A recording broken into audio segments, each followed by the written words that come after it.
पिछले 4 सालों से कौशाम्बी और सिराथू में विकास रुका हुआ है। डिप्टी सीएम कह रहे हैं इसकी वजह आप लोग हैं। यहाँ पर तीनों विधायक सपा के हैं, सांसद सपा के हैं, क्या कहेंगे? तो मुख्यमंत्री जी का जिला जब गोरखपुर स्मार्ट सिटी बन सकता है, वहाँ पे बड़े बड़े स्टेडियम बन सकते हैं, तो उप मुख्यमंत्री जी का जिला में मिनी स्टेडियम क्यों नहीं बन सकता? यहाँ पे एक मिनी स्मार्ट सिटी क्यों नहीं बन सकता? लगातार आप भ्रष्टाचार की बात किए हैं, 2 साल हो गया आपको सांसद बने, लेकिन अभी भी तहसील में अगर एक नाप कराना है तो बिना पैसा दिए लेखपाल कानून को नहीं होती है। इस पर आप अंकुश नहीं लगा पाए अब तक। दिशा की भी बैठक में इसको उठाया। भाजपा ने यहाँ प्रभारी मंत्री कृष्णा पासवान जी को बनाया, उससे क्या लगता है कितना 27 में सपा को रोकने का काम कर पाएंगे वो? ये कौशाम्बी जिले में जहाँ पे आप खड़े हैं, यहाँ पे एक ही नाम चलता है, माननीय इंद्रजीत सरोज जी का। लोग आपसे भी जानना चाहते हैं कि 2 साल हो गया, आपने क्या काम किया अब तक और विकास के लिए कितनी पहल किया? महंगाई बेरोजगारी के मुद्दे को लेकर आज सपाइयों ने प्रदर्शन किया। इस दौरान कौशाम्बी सांसद पुष्पेंद्र सरोज से कौशाम्बी लाइव ने खास बातचीत की है। आइए सुनते हैं यह एक्सक्लूसिव बातचीत में समाजवादी पार्टी के राष्ट्रीय महासचिव इंद्रजीत सरोज और देश के यंगेस्ट सांसद पुष्पेंद्र सरोज की अगुवाई में आज तमाम बिंदुओं पर समाजवादी पार्टी ने प्रदर्शन किया है, जिसमें बेरोजगारी, पेपर लीक और महंगाई जैसे मुद्दे शामिल हैं। सांसद जी, आज के इस पूरे प्रदर्शन का उद्देश्य क्या रहा और कितना आप सफल मानते हैं?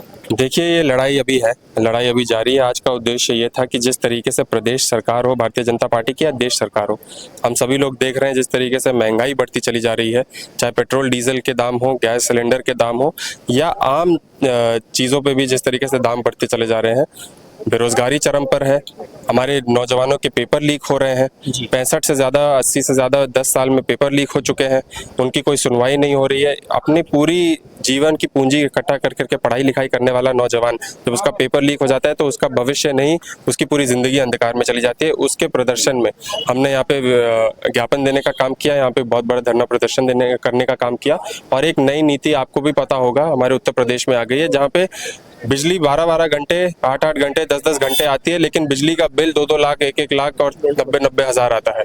तो एक नई नीति आई है, उस नीति के विरोध में हमने यहाँ पे प्रदर्शन करने का काम किया। कितने कार्यकर्ता शामिल हुए, कितना सफल मानते हैं? देखिए, आज जिस तरीके से आपने बोला, यहाँ पे हमारे मंडल के एमएलसी साहब भी हमारे साथ मौजूद हैं, हमारे विधायक यहाँ पे सदर विधायक हमारे साथ थे, हम खुद यहाँ पे थे, हमारे जिला लेवल के, बूथ लेवल के, विधानसभा लेवल के और आसपास के जितने भी हमारे समाजवादी लोग हैं, समाजवादी पार्टी से जुड़े हुए लोग हैं, समर्थक हैं, और बड़े पैमाने में निष्पक्ष हमारे नौजवान इस विरोध प्रदर्शन में आए हैं, क्योंकि ये उनका मुद्दा है, उनकी लड़ाई है और उनकी लड़ाई सड़कों तक लड़ी जाएगी। लगातार आप भ्रष्टाचार की बात किए हैं, 2 साल हो गया आपको सांसद बने, लेकिन अभी भी तहसील में अगर एक नाप कराना है तो बिना पैसा दिए लेखपाल कानून को नहीं होती है।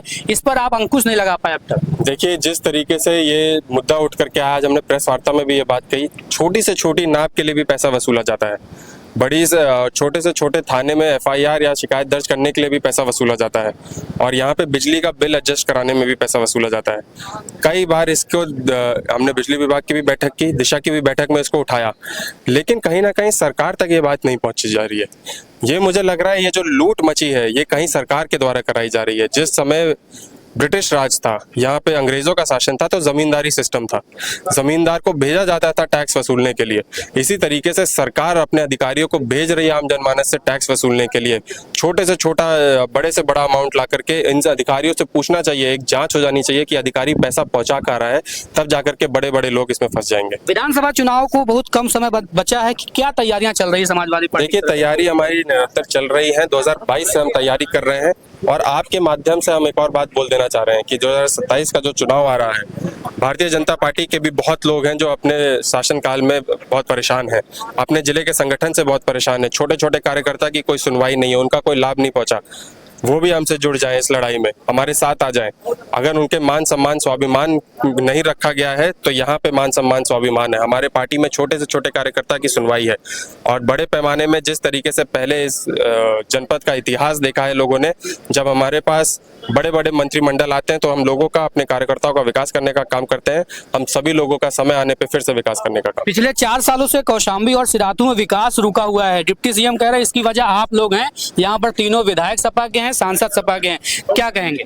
देखिए, ये कितना अनर्गल बयान है कि वो खुद उप मुख्यमंत्री हैं, उनके पास हजारों करोड़ का बजट है, लेकिन फिर भी वो ऐसे बयान दे रहे हैं। मैं तुरंत ये आपसे मांग करता हूँ, आपके माध्यम से मांग करता हूँ कि अगर उनसे नहीं संभाला जा रहा है अपने जनपद का, अपने कर्म भूमि जन्मभूमि का विकास नहीं हो पा रहा है, तो हजारों करोड़ का बजट हमारे समाजवादी पार्टी के लोगों को दे दें, हमारे सांसद विधायक को दे दें, ताकि कम से कम वो लोगों का विकास तो करवा पाए।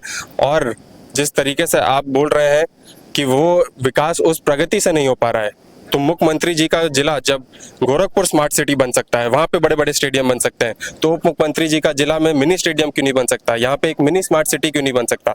कम से कम अगर वो छोटे ही मंत्री क्यों ना हो, लेकिन यहाँ पे स्मार्ट सिटी बनना चाहिए, यहाँ पे स्टेडियम बनना चाहिए।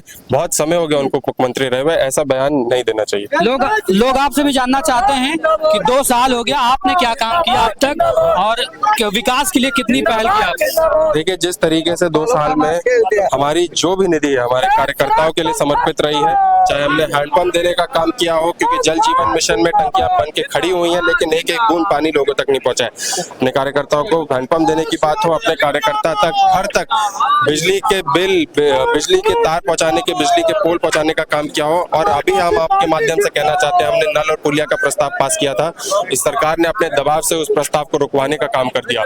हमारे सदर विधायक ने यहाँ से हैंडपंप देने का प्रस्ताव पास किया था, लेकिन उसको निरस्त करवाने का काम भी इस सरकार ने कर दिया। तो कहीं ना कहीं लोग दूसरे का काम भी रुकवाने में यहाँ पे भारतीय जनता पार्टी के लोग लगे हुए हैं। भाजपा ने यहाँ प्रभारी मंत्री कृष्णा पासवान जी को बनाया, उससे क्या लगता है कितना 27 में सपा को रोकने का काम कर पाएंगे वो?